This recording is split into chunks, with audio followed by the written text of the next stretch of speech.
Boom chickadee chanka, what's going on everybody?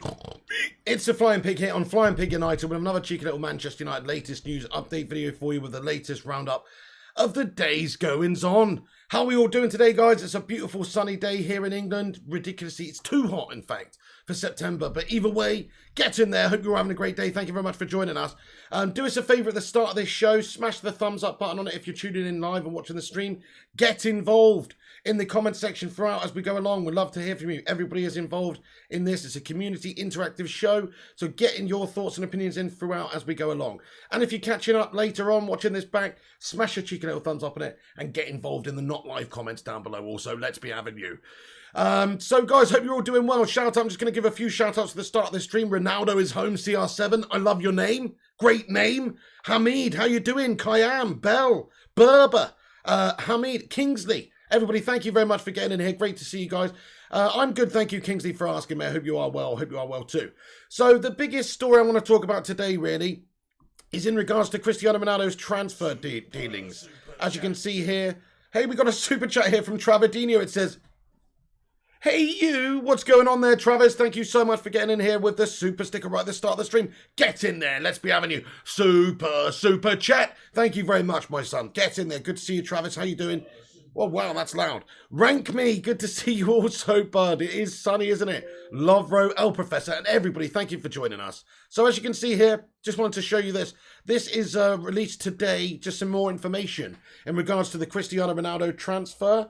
So as you can see, Manchester United, we know that we paid a small amount, really, in terms of an amount to Juventus for a transfer fee. But as it turns out, we've scrimped and we've scrimped and we've scrimped and we've scrimped and we've saved even more than we thought, mate. I mean, this is crazy. We've basically just like got Cristiano Ronaldo on the never never. We've got him on layaway. We've got him on, I don't know, whatever you want to call it. We financed Cristiano Ronaldo here, guys. Look at this.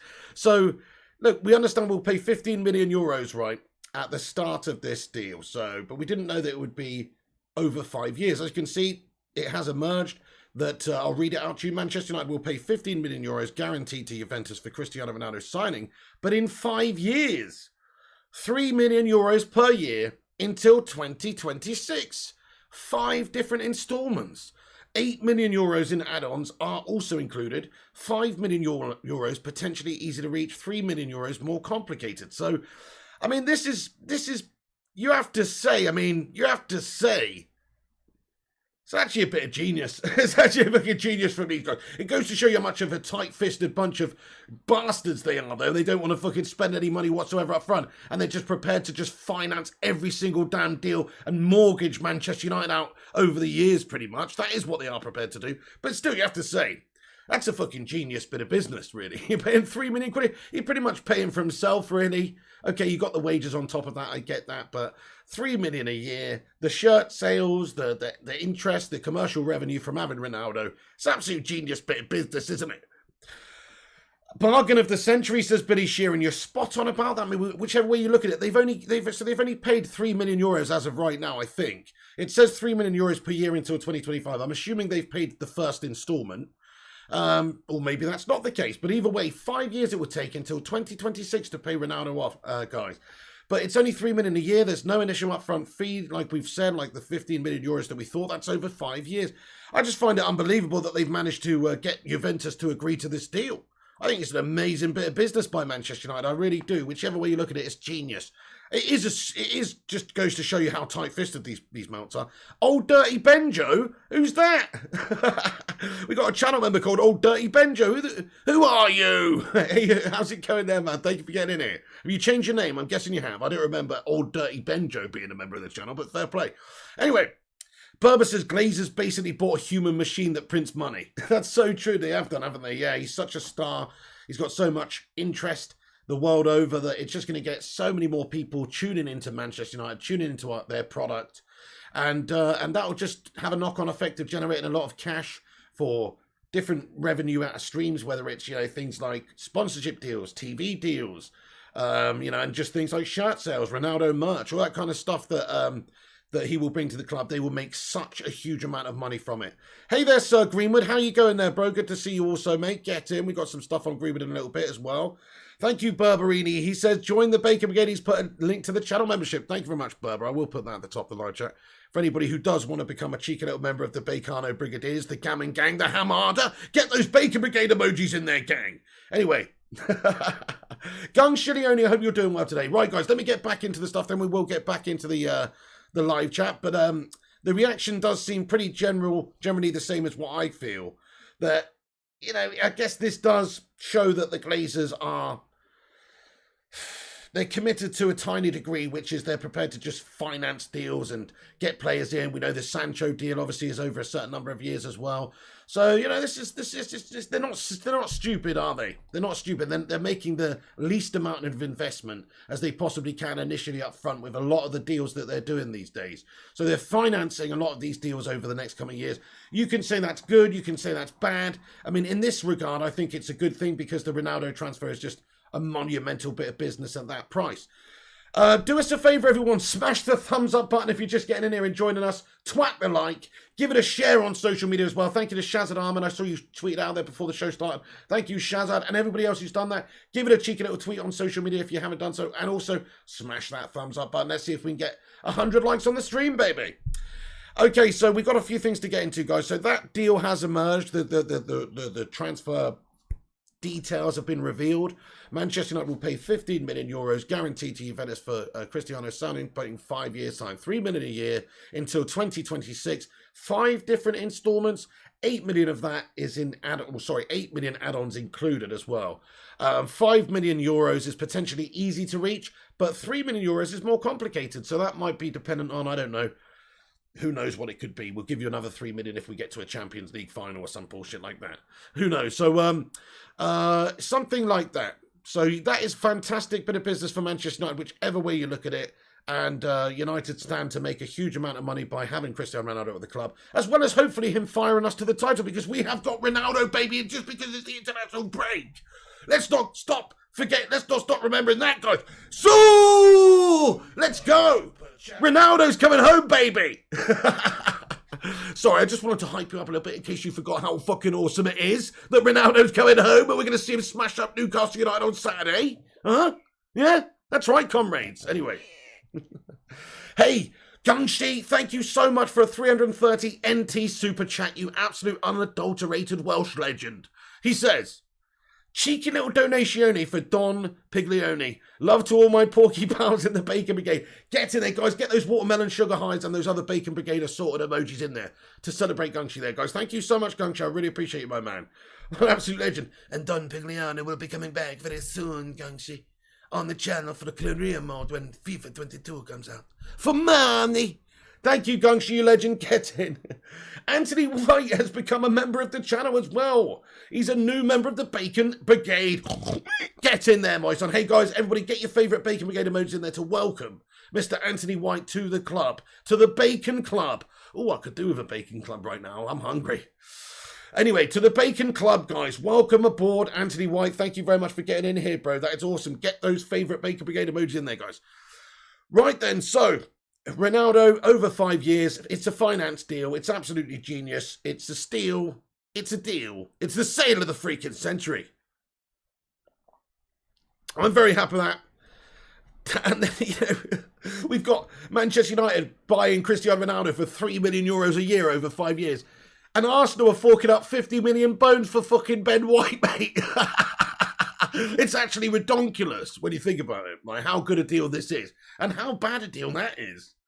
I mean, he might prove to be a really great player. I actually do think he's really going to be really good, Ben White, to be honest. I think he's going to be good. I don't think he's worth 50 million, but I think he's going to be pretty good. But they've been bent over on that one. Oh, my goodness. Whereas United doing really good business, really good value business this summer. You've got to say, I mean, the Sancho deal, that is a lot of money. 73 million pounds. That's a lot of money for anybody, especially like somebody who's not got the proven experience in the Premier League. He's quite young. But you know what? I think he'll prove to be a great piece of business in the long run as well. Like, we've got many years with Jadon Sancho at the club. He's got a lot of development to do. So I think that's a great signing. That's not really it's not really a cheap signing though, but it could prove to be in many years. But Varane for 43 million euros or even if it's pounds, I keep forgetting which. It's a ridiculously great deal for such a proven winner and such a great player in his prime at 28. And then this Ronaldo deal, as it's come out, turns out to be maybe the best of the bunch just in terms of financially, because, you know, there's nothing involved in this deal really. United are just going to get this back. It's going to get this back pretty much straight away. So very, very much a great piece of business for Manchester United getting him into the club. Yes, quite a lot of money involved, quite a lot of money, but he's worth it. We haven't, I think in terms of the amount of money that he's being paid per week, we haven't got an exact confirmation of that right now, but I believe it's somewhere in the region of 380 to 480,000 pounds per week, guys. There's a few different sources that have sort of reported on Cristiano Ronaldo's transfer, or the contract, I should say, what he's been paid, but somewhere in that region. Yes, guys, get in there. So it's going to be hopefully a start for Ronaldo against Newcastle United. Just want to talk about that for a moment, because he is, of course, in Manchester. He is isolated or quarantining with his family. So he's got his family, his wife, his kids there. He's got a security team. He's chilling out in a nice mansion. And he's going to be joining his teammates, I think, on Thursday. It will be around about there. Thursday, maybe. Let's have a look at the dates here again.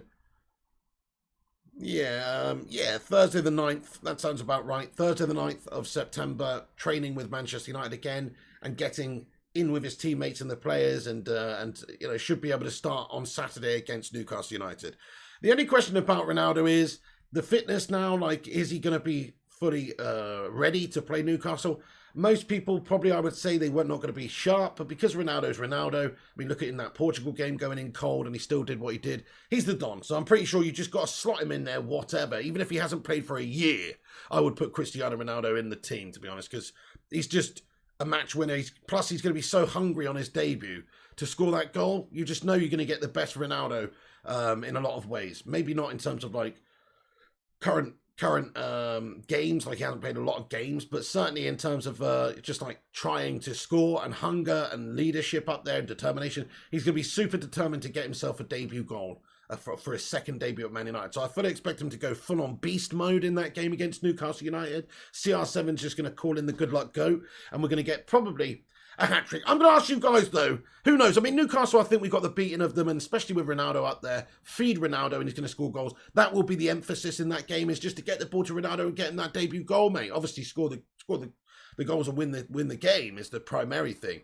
But certainly, we're going to be trying our best to get Ronaldo on the score sheet. Here's the focal point of the attack anyway, so you'd expect him to have plenty of chances. But I'm going to ask you this question in the live chat, guys. Let me know.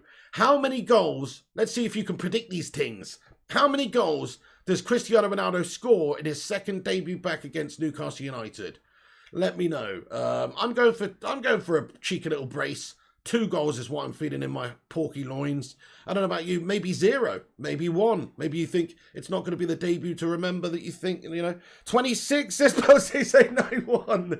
Oh, Adnan says 1. Nikolai Lindquist. How you doing, Nikolai? He thinks it's going to be 3 goals for Ronaldo. I mean, imagine if he got a hat-trick on his first game back. That would just be the most goated, legendary shite I think I've ever seen. I wouldn't put it past Cristiano Ronaldo to do it, in all honesty. He literally is the GOAT. This is what he does. He mesmerizes, he astounds. This is what Cristiano Ronaldo is all about. So give him a challenge, you know, and he likes it. So you might just see him pop up with a few goals.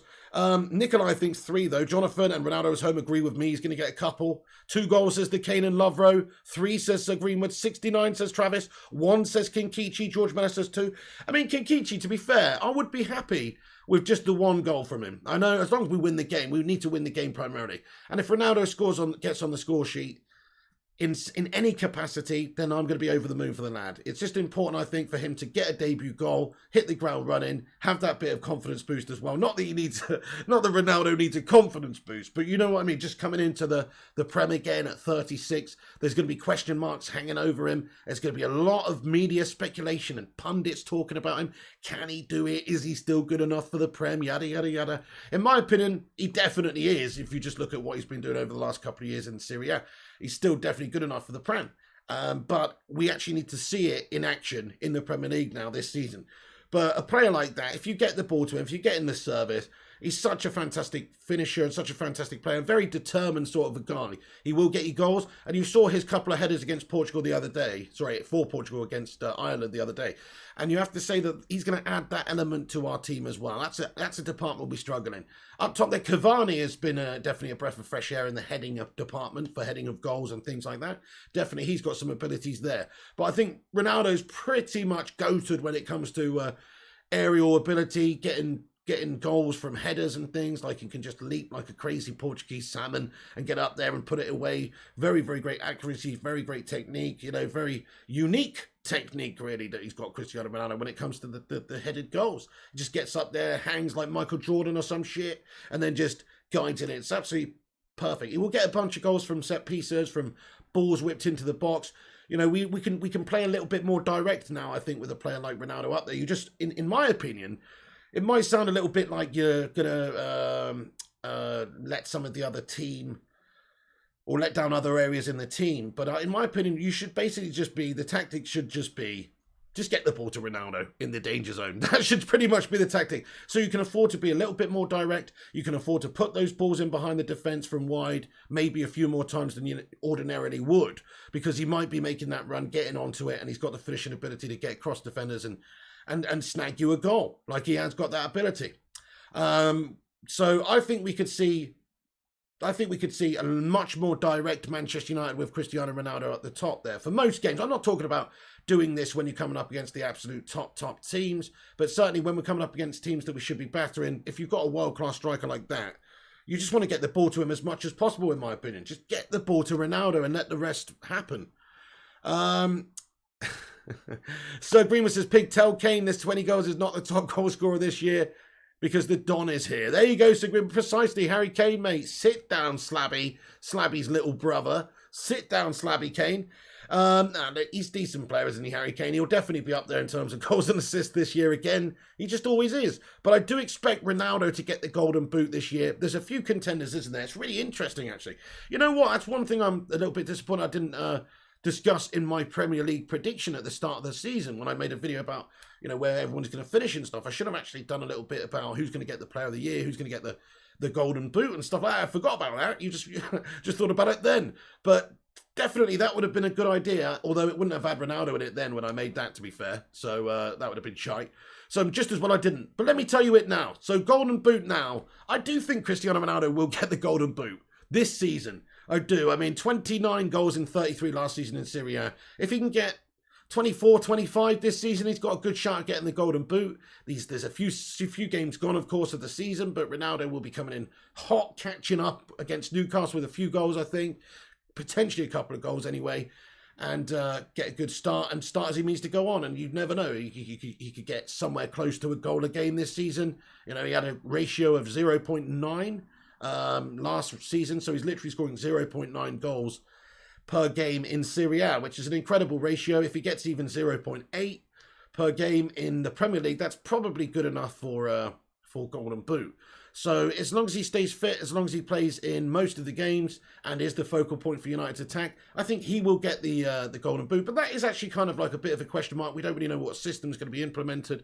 We don't even know the position truly that he's going to play. But most of us think he'll be playing up top as a centre forward. Solskjaer even alluded to it after we signed him. So definitely should be playing as the number 9 most of the time. There might be the odd occasion where he does play wider or goes wide at some point in a game.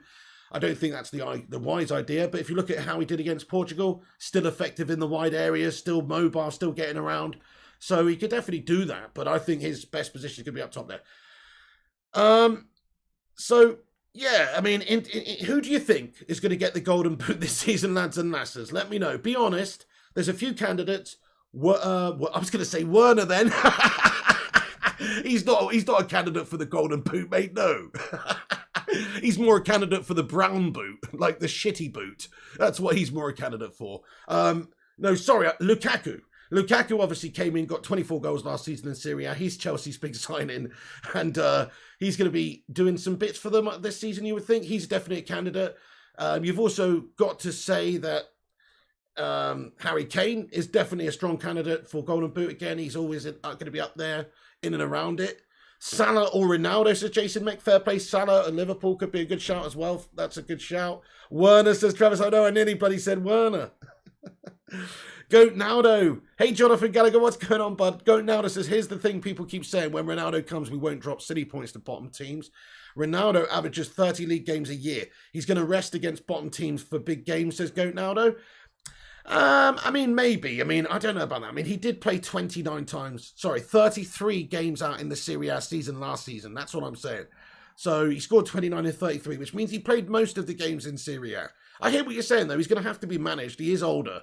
But I think Ronaldo is going to want to play in more or less all of the Prem games and more or less all of the Champions League games. I don't think he'll be bothered about playing in FA Cups or League Cups and all that stuff. In fact, I don't think we should play him in them. I think we should play Cavani. I think we should play other players in those games and manage him wisely. Don't push him too hard. I mean, he is 36, even if he doesn't look like it or act like it in terms of his physicality. He's definitely still 36. So I think we should respect that and just manage him kind of wisely. But I think he's going to want, you know what Ronaldo's like. He's not going to want to sit around. He's not come to United to sit around. He's come to United to play. So even though we've got Cavani there and other great players, I do think he is going to be the main man up there for the league. For most games, of course, there will be the odd game where he doesn't start. But I think he is going to be the focal point. And for Champions League games as well, Ronaldo's not going to want to sit out for Champions League games, even if they're against easier opposition. So, like, we have a game coming up in the group stage against BSC Young Boys. Well, you might think, oh, Ronaldo's not going to be too bothered about that one. But actually, no. He's thinking about legacy and the record books and the history books. And he's got 135 Champions League goals at the moment. He's way above everybody else. He's like 15 or so ahead of Messi. And he's just even more huge amounts ahead of everybody else. But he's going to want to add to that. And he knows he can get a cheeky little hat-trick playing against BSC Young Boys or whatever in the group stage. He's going to want to play. Now, I'm not saying he will play in all those games. I don't think he will. But he's going to want to play because he knows he can just get some good goals in those games. Kenkichi Otaka. Hey, Ellie, what's going on? How you doing there, Ellie? Kenkichi Otaka says probably Lukaku, Kane, Vardy, Salah, CR7 are strong candidates. Absolutely. Phil Jones says corrupt recordings. Aubameyang says Gumshy. What? If he's playing in the League Cup against Kettering Town every week, possibly. Because I don't see him doing it regularly now. I think he got that big contract at Arsenal, didn't he? It's funny how that happens. And then all of a sudden, he's just sort of petered out. I'm not saying he's not a good player still. He is clearly still a great player. But is he that 110% match winner that he was just before he signed that new contract? Nah, he's not, is he? Matthew, Ronaldo will want that FA Cup trophy. Oh, definitely. No, you're right. He definitely will want the trophies. But I'm just mean like in the earlier rounds. He'll want to play in the latter stages. But in the earlier rounds, third round or whatever, you don't need Ronaldo. You don't need Ronaldo playing. Is this gone blurry, guys? Let me just try and... Oh, there you go, yeah. Lovro, Ronaldo will play every important game, I'm sure, says Lovro. I think you're probably right there, mate. Hey, guys, we've got 169 of you legends in here. Thank you, everyone, for joining us. We're nearly at 100 likes. Everybody, do us a big favour. Let's see if we can get to 100 likes. Drop a cheeky little like on the video. It's free to do so. That will really help us out and help us with the old algorithm, etc. And if you want to see us do better on this channel, grow, continue to grow, and compete with like the corporations, Sky Sports, all the rest of those guffers, and also some of the other clickbait channels and on YouTube, then show your support by smashing that like button. It is free to do so. Also, hit that subscribe button if it's your first time here, guys. If you've just stumbled across this channel, you're like, what is this? It's a Manchester United fan channel. We discuss all things Manchester United, and we have done for 8 years. And we'll give you all the latest breaking updates and news and just have a chat about the great community of legends here. So if you're new, smash the subscribe button, get involved with the channel. Everyone is welcome here, even if you're a Man City scummer. Like, as long as you're respectful and you talk football and not be an abusive meltbag, if you're a Pep Guardiola baldy lover, you can get in here. That's fine. Everybody's welcome in here as long as you're not a complete twat. Anyway, so, okay, let me talk about some of the other news for a second, guys. We've got some other news to get into very quickly before I go back into the live chat very quick. But Ronaldo seems like most of you would very much be interested in,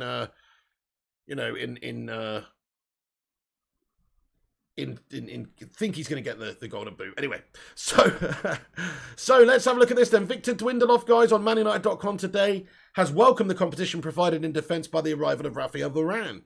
So we talked about this the other day. I don't know how Man United have only just got hold of this.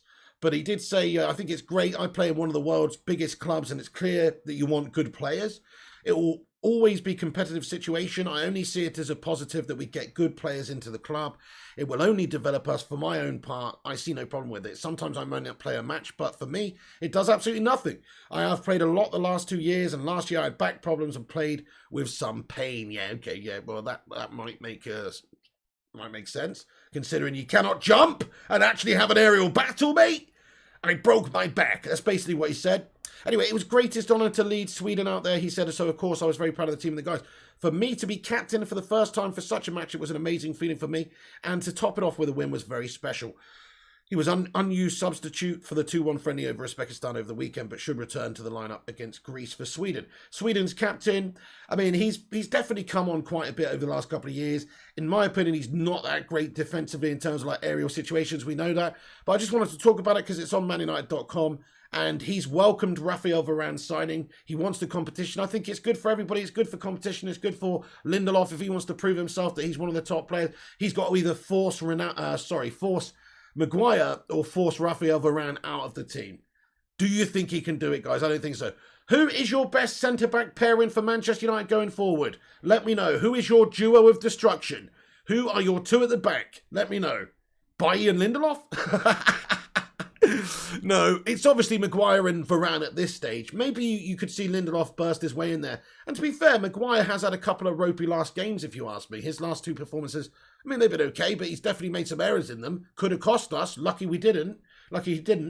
But to me, there's definitely a large possibility that at some point Lindelof's going to get in there. I'm just going to say, I think you could see Lindelof and Varane playing together.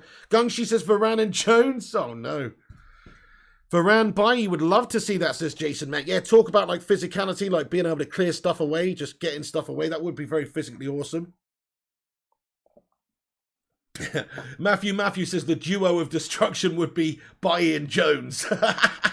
Why? Because their legs and their bones are completely constantly destroyed all the time with injuries. I see what you're saying. The brothers of destruction. Let's get them out. You're so right. Man, I don't know. I wonder what the odds would be if Phil Jones and Eric Bailly started a game of football together. I wonder what the odds would be for them both to finish the game. I can't imagine it'd be very high. I reckon it's a good likeliness that one of them comes off with a pulled hammy or something. You know what I mean? That is the problem with those guys. Very injury prone. Victor doesn't seem injury prone really. A little bit, but not as much as those guys. Maguire definitely seems robust. He only missed a couple of games last season. Obviously was pretty much a stalwart on our team. He's good in that sense, and I think Rafael Varane is too, but maybe has had some injury concerns over the last few seasons. Right, next bit of news. Marcus Rashford says that child food poverty is worsening, basically. And he's encouraging people to write to their MPs about backing recommendations to end child hunger pandemic. The few things that he's backed are Henry Dimbleby's National Food Strategy, which is an aim to guarantee that every child at risk of going hungry gets some good food every day. And basically expand free meals eligibility to all children aged 7 to 18 in all households earning $20,000 or less after benefits, and to children that are undocumented or living in immigrant households with no recourse to public funds. The second is to provide long-term funding for the holiday activities and food program, increasing eligibility in line with free school meal expansion. And the third is to expand Healthy Start eligibility to all households with pregnant women or children under 5 earning £20,000 or less after benefits, and invest in communications campaign to increase uptake of the scheme, which provides free vouchers to buy milk, fruit and vegetables. Marcus Rashford is a fucking legend. I'm just going to say that right now. Like, man, oh man, some people on their international breaks, they're just watching the footy. They're just, they're probably, I don't know, having roasting orgies or something like that, half of these footballers right now on their international break. Not Marcus. He's making plans of action, trying to drum up support, trying to drum up interest, trying to get people to write to MPs to get these important subjects discussed and talked about in Parliament again, to try and get kids fed. This is the sort of guy we've got playing for us at Manchester United, mate. Can we get some fucking love hearts in there? Absolutely, old dirty Benjo. Can we get some love hearts in there for Marcus Rashford? I just fucking love this guy, man. I mean, he's basically, he's come out and he's said many things, that obviously different ways that we can help defeat child poverty in this country, and that it's not going away. And just because we've done something about it last year, basically, it's not going away. In fact, it's getting worse. And we need to, everybody get in touch with your local parliament, local MPs, I should say, and get them to Get them to look at these 3 different plans of action, these 3 different things. I mean, I haven't looked into the different individual things, but Rashford is promoting these 3 different ways, essentially these different schemes that we can get children fed. Absolutely, guys. Legend, says United Tactical Talk. Spot on. I mean, this guy has definitely got a good heart, hasn't he? You're right, Ben. He says Prince Marcus has a good heart. Marcus is the king, says Sir Greenwood. Absolutely. Good for Marcus, says Gungshi. Precisely. So he's trying to do something positive with his position. Rashford seems a very humble dude. He also just seems like a nice guy. And you know, like even people who seem like nice people in their private time, you know, they're not doing stuff like this. I find this very, very awesome that he would take a time out and try and do something about some of the problems that are facing the youngsters in this country when it comes to poverty. So respect, man, to Marcus Rashford. Just want to talk about it because he is an absolute hero. Just a hero of mine. I think he is a great example to just everybody in this country when it comes to being a footballer, the way he carries himself as a professional, but also off of the pitch. You know, you don't hear about Marcus Rashford. You don't hear about Marcus Rashford doing, you know, dodgy shit, really. You know what I mean? It's just always positive stuff. It's always good stuff. And definitely a good example to any youngsters out there. That's the sort of guy I would want my kids to look up to. If I had any kids, I'd be like, you know, take an example after Marcus Rashford, because he's definitely, that's the sort of dude that I want, you know, at my club. Okay, so Mikel Silvestre, another old Manchester United legend. He did play for Arsenal as well. We won't hold that against him. But he's come out and urged Manchester United to sign up Paul Pogba to a new contract which expires in June 2022. What is going on with the Pogba situation, guys? I'm not going to talk about it now because I've talked about it to death. But he did say, I'm a Manchester United fan and Paul Pogba fan. I would like to see him extend his stay with the club and help the club win the trophies again. I wouldn't say it's impossible to get him to sign a new contract. It's possible that he will sign at some point. I believe it would benefit not only the squad but the club as well, because it would be a great boost. It shows the club is going in the right direction by keeping hold of someone like Paul Pogba. He's an important player to this team. He has qualities different to any other player in the squad, which can be the difference. Sometimes he can lack consistency, but he's a huge player for Manchester United and hopefully he will sign a new contract.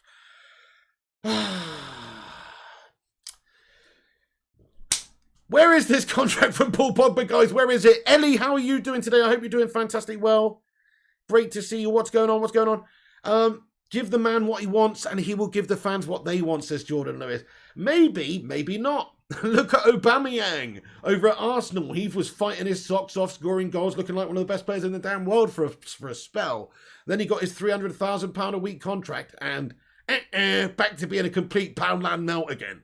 So I don't know about that one, my son. I don't know if that's guaranteed. You've got to, you know, Pogba has been a little bit questionable in some of his dedication, some of his performances over the last few years. I think Solskjaer's got more out of him, but some games he does let his head drop and he does go missing. And anybody that says that's not true hasn't watched United over the last few seasons, because it does happen. He does have passenger games, I like to call them, where he turns into a passenger and just doesn't do anything and doesn't even really look like he's trying that hard. I do think Solskjaer's got way more out of them, though, and he looks a lot more tenacious these days under Solskjaer. But is that because he's trying to get a new contract, or is that because he's trying to get a move away, and once he gets a big 450k a week contract, boost, he's just going to go back to being bang average Paul? I don't know. It's tough to say, isn't it? It's very tough to say, but I think we need him too. I kind of agree with Silvestre, though. The reason I bring it up, because we do need him in this club. We have midfield problems. We've got gash players in all those areas. We don't know if Donny's going to be the one to perform and do the business for us in the midfield of the park, the centre of the park, but it does seem like maybe that won't happen. In fact, on that, let's just talk about this. This is one for Jonathan Gallagher, this is, guys. Jonathan Gallagher, you're going to love this, mate. You're going to love this, bud. You're going to love this, Jonathan Gallagher. I don't know if you saw this, but Dutch legend Marco van Basten, Marco van Basten, Jonathan Gallagher, has delivered a brutal verdict on Donny van der Beek by suggesting he's not that good. I knew you'd like this one, Jonathan Gallagher, because you hate Donny van der Beek. So anyway, so he's barely played any times. This is what he said. So pretty much this is what he said. He said it just wasn't smart choices. If you say you spoke to Real Madrid and then you go to Manchester United, you are betting way too high, Van Basten is quoted as saying by Verbal Football Zone. Van der Beek is not that good. As a number 10 at Ajax is much easier than as a number 10 in Spain or England. In the Netherlands, you get a lot of help. You get opportunities, but then it's not the case abroad. So he's pretty much given a scathing or damning assessment of Donny van der Beek and just saying that it's easy to do that in the Dutch league and it's easy to look good in the Dutch league. But Spain, England, these places are a different kettle of fish. And he thinks that Donny van der Beek is simply not that good. That's exactly what he said. Donny van der Beek is not that good. That's exactly what he said. Gungshi says about Donny for sure. Marco van Bullshatten says Ronaldo. You what, says Kayam? Well, look, guys. Marco van Basten is a great legend of the game. I'm sure he knows what he's playing about. He also said this. He says, so he said that, hang on a sec. Yes. He also said the way the conversation went this time with Solskjaer compared to last summer, things are much. Oh no, sorry, this is Donny's agent, I should say. Yeah, Donny's agent said things are much more clear now. I have full expectations that Donny will get his chance. Donny worked extremely hard in the summer. He only had 7 days off. The rest of the summer, he trained to become top fit. He is totally ready. So it seems like because Solskjaer had Donny van der Beek offers, we had Everton were interested in bringing Donny in. Some other clubs were interested in offering a contract or a deal to Donny before the window closed. Because we had offers, Solskjaer had to have a conversation with Donny and his agent supposedly where they made certain assurances that he would get certain amounts of game times. Otherwise, you're just going to have a really unhappy one-away player, and his agent wouldn't be saying stuff like this. His agent would be saying stuff like, yeah, Solskjaer's a twat, and we're going in the next available opportunity. If they'd have just outright said, yeah, you're not going anywhere, we're not selling you to Everton, and also, you're not playing, then, definitely they're not going to be putting up with that. So I think there's definitely been assurances that have been made to Donny. So I think we'll find out. These comments have been made by Van Basten and all that, but we'll find out whether Donny's good enough, I think, this season. This is the make or break season now for Donny van der Beek. It's the perfect chance for him, really. McTominay's out injured for a little bit. McTominay has actually hinted, though, he could be back sooner than we thought. He says, I hate missing games, so to be missing Wolves on the weekend and the international break is so disappointing, but that's part and parcel of the game. Wishing all the boys the best of luck, and I will be back sooner than you think. This is a post on social media that he put. So he says, just to let you know, I've had minor surgery on an issue which has been needing managing for the last couple of months. That was a while ago, but then he did say, just to let you know, I'll be back sooner than you think. So don't know when Scott McTominay will be back, but as I say, great opportunity for Donny van der Beek at this moment in time to come into the side and see what he can do, particularly if Solskjaer is going to be playing him as a number 6 or maybe as a deep line playmaker. I could see him play alongside maybe a more defensive-minded player in the midfield too, but we've only really got Matic there and Fred. So, I don't know. I'm not filled with confidence with that midfield either, to be honest, guys. I really don't know. Okay, let's have a little conversation here. You are Ole Gunnar Solskjaer. You are going to play a 4-2-3-1. Who's your 2 in midfield for the Newcastle game? Who do you play in midfield? The 2 in midfield. For me, honestly, right now, this moment in time, I think I go with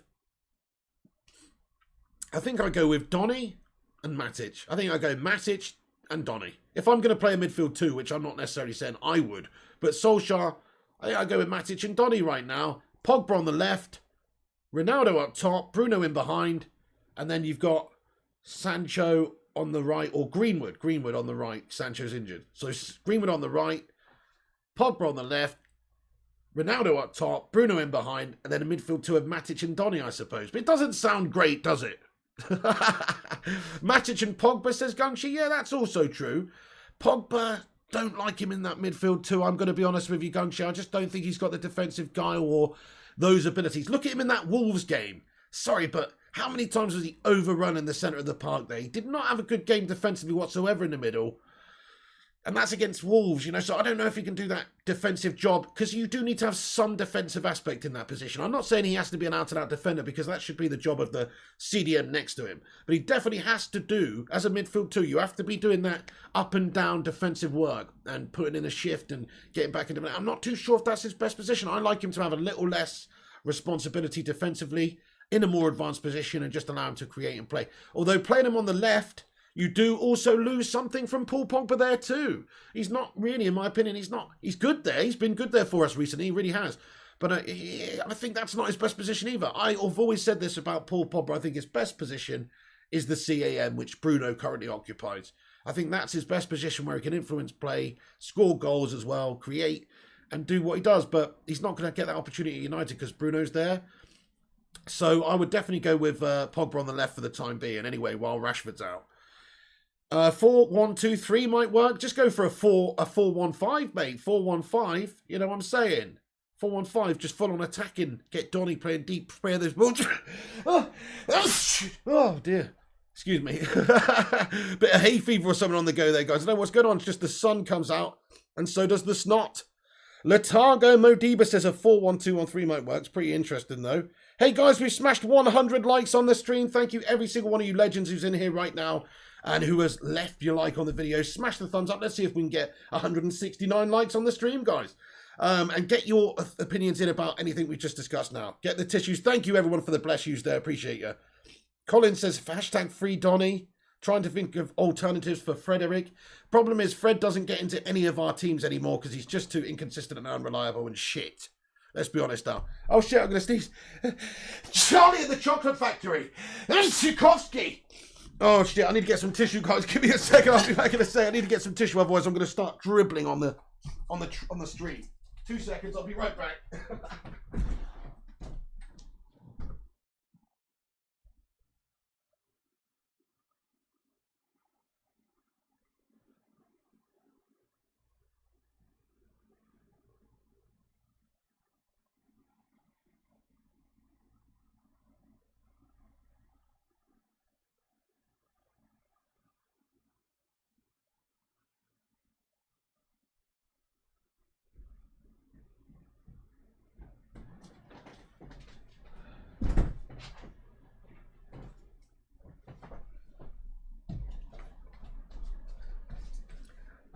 Okay, I'm back, guys. Thank you very much for waiting there for me.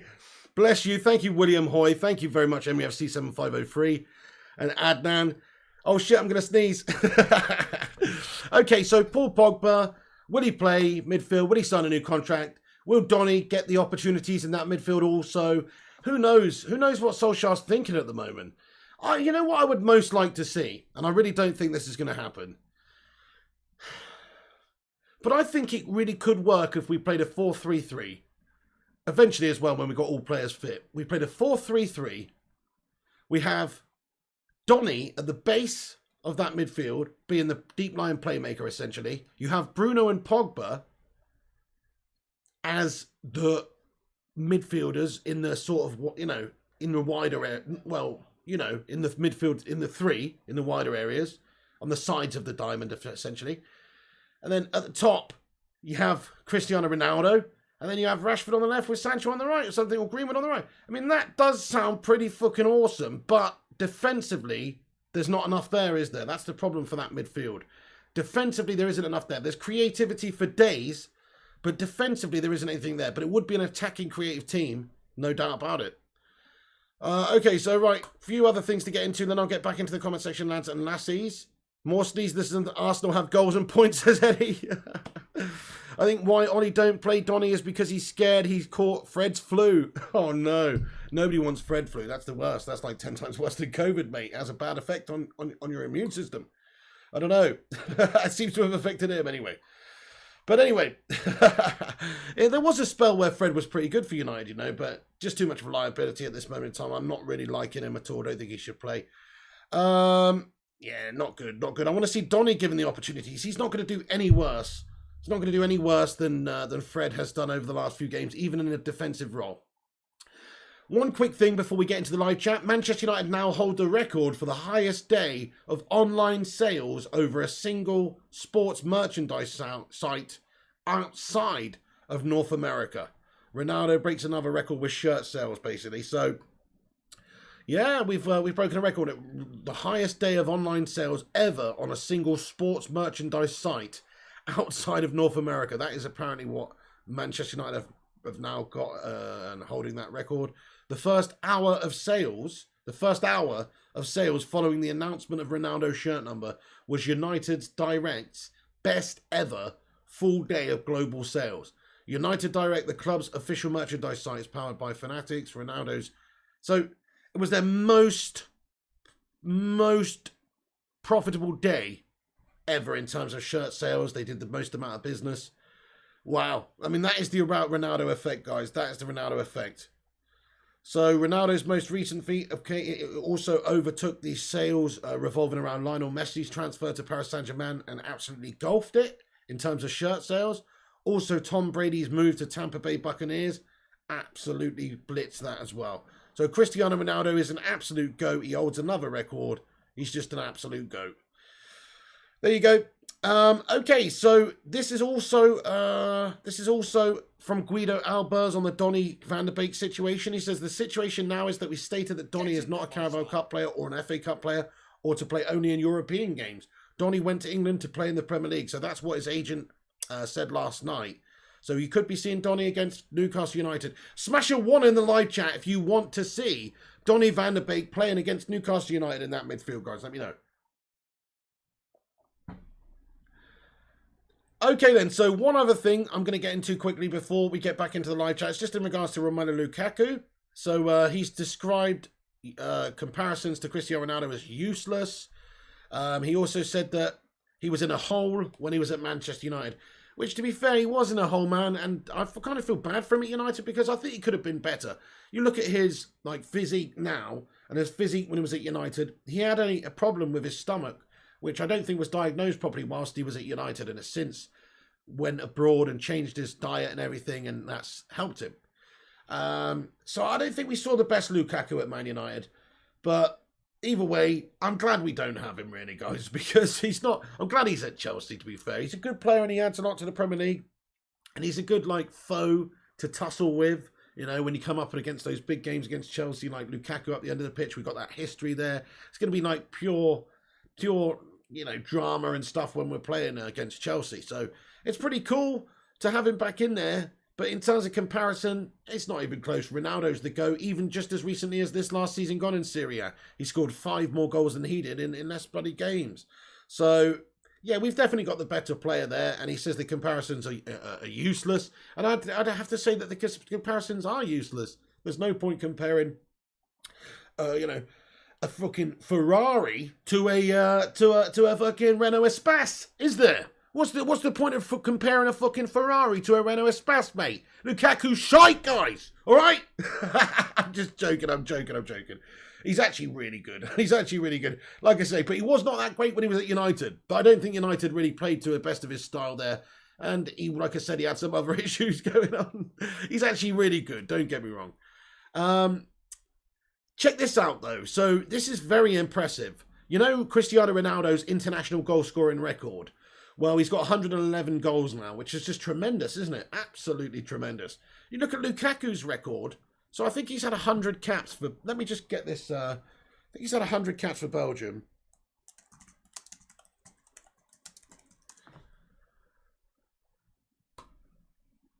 Yeah, that is right. So he's basically had 100 caps. Wait a sec. What's going on? Oh, okay. So, yeah, Belgium, he's played 100 times and scored 67 goals for them. And that's a very good record, in all honesty. That is a very, very good record. 67 goals in 100 games for Belgium. But what's more impressive about this, let me just put this into perspective. So, his first 50 caps, so he's had 100 caps for Belgium. Lukaku's first 50 caps for Belgium, he scored 18 goals. 18 in 50. So, 18 in 50. His last 50 caps... So his last 50 caps, 50 in 50. 50 in 50. Pretty fucking good. Gotta be honest with that, guys. Pretty fucking awesome, isn't it? He's bossing it. Lukaku's definitely come on a lot as a player over the last few seasons, I think. Even just since leaving Manchester United, he's definitely improved a lot. So he will be a really, really tough player to go up against this year. But I am happy that we've got Cristiano Ronaldo instead, even if it's just a short-term fix as opposed to Lukaku being more long-term. Okay, so I'm going to get back into the live chat now, guys, for a little bit of a Q&A now. Do us a favour, hit the like, hit the subscribe, get involved. You only need to be subscribed for 1 minute to chat in the live chat. So get involved for the next few minutes and I will go back and forth for you legends. But just to clarify, Ronaldo deal has been, the details of the deal has been announced and he's signed over, so it's a five-year payment plan, basically, for Ronaldo, which ends in 2026. €3 million a year make up the initial 15 million euros. So an unbelievable bit of business, great deal for Man United, proper cheap scrimping by the Glazers, etc. But whichever way you look at it, it is an absolutely fantastic thing thing. Fantastic bit of business. Okay then, right guys, thank you very much for joining us. Let's see what you guys have got to say for yourselves. Absolute bloody legend. Shout out to the Bacano Brigadiers tuning in all around the world. The Cake Cadet, hello to you. The worst first touch I've ever seen. Shit footballer. Well, he kind of did have the touch of a Renault Espace as well, didn't he, to be fair, the Cake Cadet. That is a problem. I kind of do agree with you. Not a great touch, but actually, you know what? Good touch for a big man. I would say a good touch for a big man. Remember, he is a big unit. And he's got different attributes. He's got different strengths to bring to the game, you know. Holding the ball up, muscling people off, and you know, all that sort of stuff he's really good at. So for somebody who's that type of player, who's a big man, he has got a good touch. I don't think he's got a great touch. I mean, you look at Zlatan Ibrahimovic, he's got an excellent touch for anybody, regardless of how big they are. But usually, people who are bigger, with longer limbs and just bigger units, they just generally don't have as much control over the ball as littler dudes because, you know, their legs are longer, there's more distance for them to travel, and etc. That's just a fact. And you look at all the best dribblers throughout history, they're usually little dudes like Maradona or Messi or whoever, you know. There are some outliers, of course, but definitely for a big man, Lukaku's got a good touch, but not a great touch. Not like Zlatan. I mean, Zlatan's got a ridiculously awesome touch for anybody. It's not even close. Thank you, Numero Uno. Says, good content, Piggy. Thank you so much, Numero Uno. I appreciate you, my man. The Yorkshire Ripper had a more gentle first touch, says about 6 in it. Oh, no. More gentle touch than Lukaku. Lukaku does have a violent touch, is what you're saying, yeah? Hey, Arsenal Manic, how's your 007 manager? 007 manager. 0 wins, 0 goals, and 7 conceded. Oh, no, it's actually 009. Yeah, it's a good one, Billy Sheeran, but isn't it worse than that? I believe it's worse than that, dude. I think it's 9 conceded, isn't it? Oh, I don't know. I think it's even worse. Stephen Carr, how you doing, bud? Another channel member legend. Get those Phil Jones emojis in. If you're a footballer, you should have a better touch than Lukaku, says Shimir Qureshi. Zlatan, no bones, says Sir Greenwood. Socrates had the best touch for a big man, says Adnan T. Great shout, mate. Great shout. A little bit before my time, but I know of the player. Brazilian legend, of course. Yeah, man. But respect to you, mate. Respect to you. Watching now over 6,600 miles away from Malaysia, says William Hoy. Come on, shout out to Malaysia and shout out to you, William, for tuning in all that way and all that distance, man. Come on, let's get cheeky little hashtag Global Piggies in the live chat. Shamir Qureshi, he doesn't know how to use the inside and outside parts of his foot. It literally only stops the ball and toe pokes, it says Shamir Qureshi. Guys, I think we've been a little bit harsh on Lukaku now. Honestly, if you watch the first game that he had back for Chelsea in the league, you know, the way receiving the ball and popping it off to others was very good. I'm not saying he's Berbatov with his fucking touch. Absolutely not. I'm just saying for a big unit, for a big man, he's got a decent touch. He's got a shit touch for an average-sized person, though. Thank you for the global piggies there, Kate Cadet. And thank you, Billy Sheeran. Fred has a worse first touch than Lukaku, says Kayam. Might be right about that.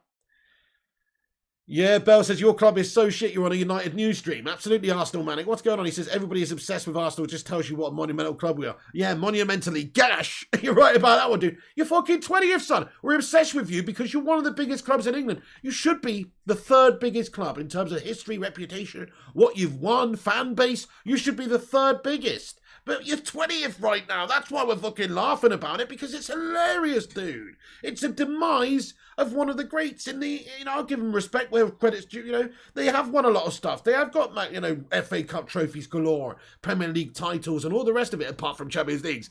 They have got all the rest of it. But still, they're 20th. That's what's funny about it, dude. It's an absolute North London bottle job. That's exactly what it is, guys. Why wouldn't we laugh at that? This is what it's all about, watching your rivals fail, you know? So, I mean, I'm very happy about the situation with Arsenal, I'm not going to lie. And it's not about being obsessed. No, we're obsessed with what we're doing. We're actually trying to challenge and trying to get a title and get some trophies again. We're obsessed with what we're doing, but at the same time, it's okay to look at Arsenal and have a little laugh and say, God, thank God we're not Arsenal, you know? So, it's not... I'm not trying to be harsh, it's just true. It's football for you. Even the Argentinian Arsenal are bottom star, at least they got 9 points above 601. Bell with those burns. Crystal Palace over Arsenal, says Ben. Well, I'm not being funny, Ben, but right now, don't know if you know, but you can go to the Premier League table and you can actually say every single club in the Premier League over Arsenal right now. You can actually do that, and it's actually true.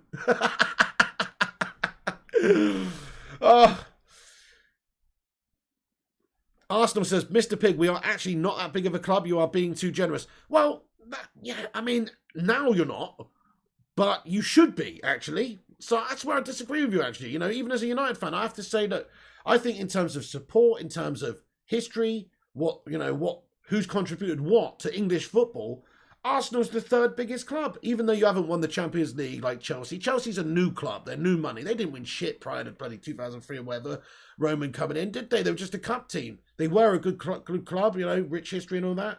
Third or fourth every year most of the time, but they weren't winning shit. Okay? So they're new, in my opinion. Arsenal, on the other hand, Chelsea aren't new, but their success is new. Arsenal, on the other hand, they've always had good teams throughout the 100-year-odd history. They've had good teams. They've, set it up as bloody Woolwich Arsenal or whatever it was called in the 1800s. And since then, they've been a thing. And they've won Premier Leagues under Arsene Wenger. They were fantastic, perennial Champions League team. Even though they never won the Champions League, Wenger literally had them qualified in the top four for the Champions League like 16 years in a row or something. Like, proper great performance, just to get consistent top Champions League team 16 years in a row, and you're telling me you shouldn't be a big club. I mean, you should be a big club. That's the sad thing about Arsenal. You actually should be a big club. The fan base is there. You know, there might be a bunch of twats, but the fan base is there. It's a big support.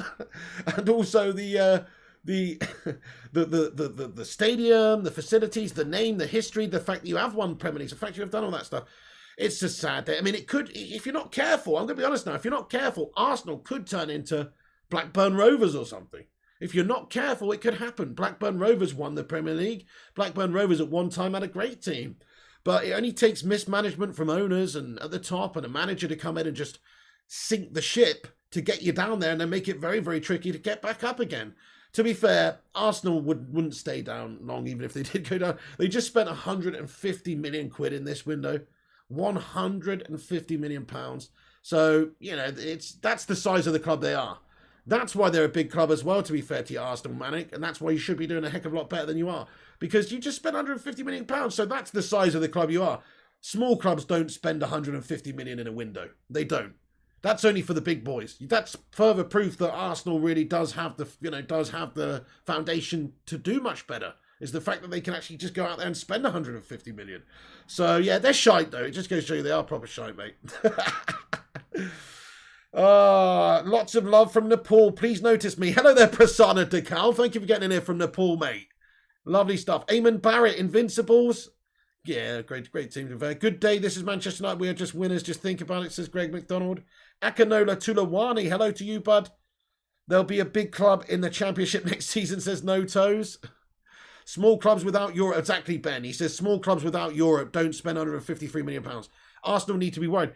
True, see, now they're a small club technically at this moment in time where they're at in the league and everything. But they're not a small club in terms of everything else.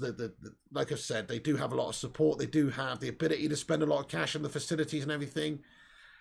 Imagine Arsenal in the Championship. Oh, I imagine it every day. United Tactical Talk with a smile on my face. Arsenal says, I actually got a Blackburn Rovers shirt where they won the first Premier League title. Lovely shirt, may I add. Oh, yeah, the old classic. Was it a McEwen's Lager one or something else? I can't remember now. Anyway, Kyram says, Glazers out. Sir Paul Scholes says, I'll give you some secret news about Ronaldo. Apparently, he told Khabib 1 month ago that he was going to United. Well, thanks for the break-in scoop, a full couple of weeks after he signed. That's awesome, though. Fair play. That doesn't surprise me, though. Maybe they got a little bit of chat on the go. Bell6891 says that spent 150 million on basically 2 players ready to go into the team. Very strange acquisitions by Arsenal this season, eh? What the hell are they doing?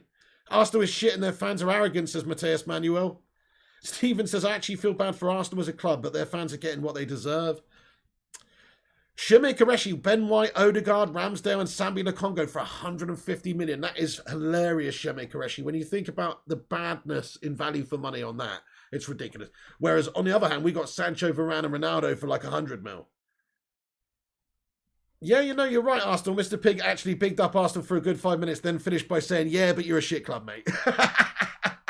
That's what I do. Well, I was kind of I was just building you up just to break you down, to be honest. That's the sort of guy I am, you know.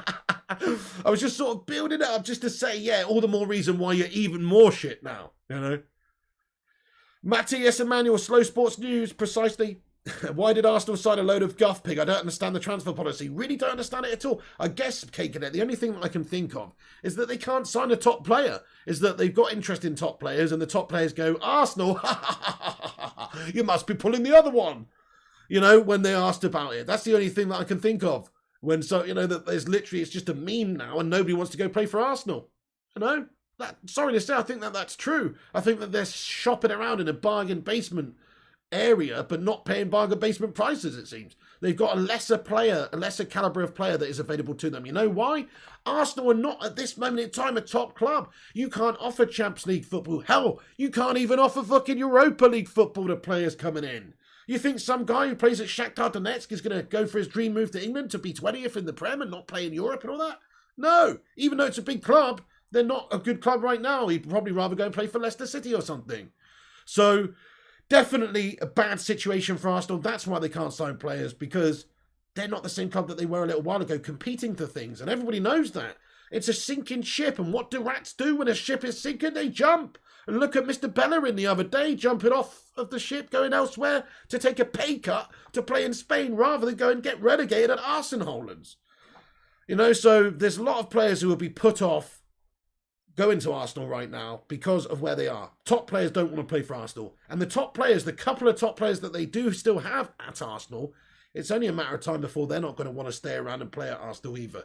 You think if Arsenal finish 17th or something, that players like Aubameyang, Thomas Partey, these guys are going to want to hang around? I personally don't think so. I think that they'll lose them in the summer if they have a bad season. So, yeah, it could go from bad to worse for Arsenal. Bell says, even with a location like London, that is a big draw to footballers and millionaires, and they can't sign a Villarreal defender. I'm pretty sure AFTV are paying Arteta to lose games so they get more hits on that gas channel, says Billy Sheeran. Yeah, they are still a pig club with probably history. Doesn't that count for anything anymore? They can still pay decent wages. Yeah, but that's what I mean. It's true, Cakenet, but the top players are not going to want to go just for money and just for the history of the club. They also want to, like players like Ronaldo, for instance, he wants a chance of winning and adding to his legacy. And other players do too. Rafael Varane, he wants to be at a club that's challenging for things. He doesn't want to go to a club where he's just going to be a mid-table side. Signing for Arsenal is like settling for a 35p energy drink when you wanted a Red Bull. You're right, No Toes, it is. It's like buying one of those shitty Happy Shopper energy drinks, mate, for 35p. But the only difference is you paid a full fucking pound for it, dude. That's the difference. You've paid Red Bull prices for Happy Shopper energy drink. You know what I mean? You're right, No Toes. You just got in the door from school, Nathan. Hope you had a great day, mate. Oh, your first day back, was it? Hope it went well, dude. Paul Scholes says, I don't think it's just that, though, Pig. They lost out to a player to Aston Villa, and other low clubs have players they could have got if they tried. I don't know what it is then. What do you think? I mean, it seems like they're buying players excessively, Ramsdale and Ben White, excessive amounts, and they're not buying a top calibre of player. Yeah, I don't know. I mean, fair enough, but it does seem like they're just struggling to attract the top players. Peaky says, was reading about how when Villa bid 30 million for Buendia, Arsenal bid 25 and told Norwich that we should accept the bid because their computer calculated the price as fair. Norwich didn't reply. That sounds preposterous. There are no leaders or big characters at Arsenal, to be honest. I don't see any leaders when they play. Yeah, I mean, I'm fucking bored about talking about Arsenal holders anyway. We'll just mention it for in a minute just to say that they are gash. And that is the situation with them, and they should be doing better, but they're not. But really, I don't want to talk about Arsenal. Fuck Arsenal. Anyway, Smith Rowe almost upgraded to Aston Villa. Kayam, who are you talking about, mate? We're not giving anybody individually attention. We're just talking about the Arsenal club, Kayam. Maybe you should man up a little bit, mate. Right, anyway, guys, we're pretty much going to leave the video there. Thank you so much to everybody that's tuned in. Do us a massive favour. Smash that like on it. How many likes have we got on this video right now? Let's see. Almost at 150. Let's see if we can get 150 before the end of the video. If you enjoy these streams, do show your support by hitting the like on it. It's free to do, and also get involved after it's finished by coming back and commenting in the not live comments. Come back afterwards, keep the debate going. I'll read those comments then, and everybody else can too. Arsenal could have done with Dan James, says the K-Cadet. Arsenal could do with Phil Jones, to be honest with you, K-Cadet. And players like Jesse Lingard, hell, they could do a lot worse than that also. And I'm not even joking. Look at his performances for West Ham last year. Got 2 goals and assists yesterday against Andorra for England, didn't he? Doing the old, so fair play to Jesse. Do you think Jesse could maybe get in the United team again this season? Wow, who knows? He can get in the England team, but he can't get in the United team. It's crazy. What do you think will be... And where's Mason Greenwood? Why is Mason Greenwood not in the bloody England team? Southgate's a melter. What do you think will be the shock of the season? Mine is Everton break top 4, says Billy. I think Brentford staying up in a comfortable position is my surprise pick randomly, but I don't know. Thank you, Miz528, you legend. Travis, thank you so much. Arsenal Manic as well. Chuffed, Ben, United Tactical Talk. Oh, yeah, London is blue, sadly, for Arsenal Gooner fans. It's definitely... Oh, it's not been red for a long, long time. Anyway, 2004 last time Arsenal won the league, mate. Never won the Champions League. How could it possibly ever really, truly be red? Anyway. All right, guys, take it easy. Kayam, Jonathan Gallagher, Shamir Qureshi, Gunshi, and everybody else, thanks so much for tuning in. This is The Pig. I'll be back later on if there's any more Manchester United news, latest stuff going on. Make sure you subscribe. Make sure you click that little bell icon so you get a notification when we post and go live. It will bing through to you once we've posted and gone live if you do. So smash it like your name was Quasimodo. Esmeralda, the Bills! And I'll see you very soon. Also, follow us on social media at Flying Pig United on Instagram, Facebook, and Twitter, Flying Pig United, and the website, UnitedFlyingHigh.com. Thanks, Prasanna, United Tactical Talk, Miz, K Cadet, Arsenal Manic, Shamir Qureshi, Prasanna, Kayam, and everybody else. Thank you so much for joining. I will catch you on the next one. Take it easy, and come on, United. See you soon. Take it easy. When the seagulls follow the trawler, this is because they think sardines will be thrown into the sea.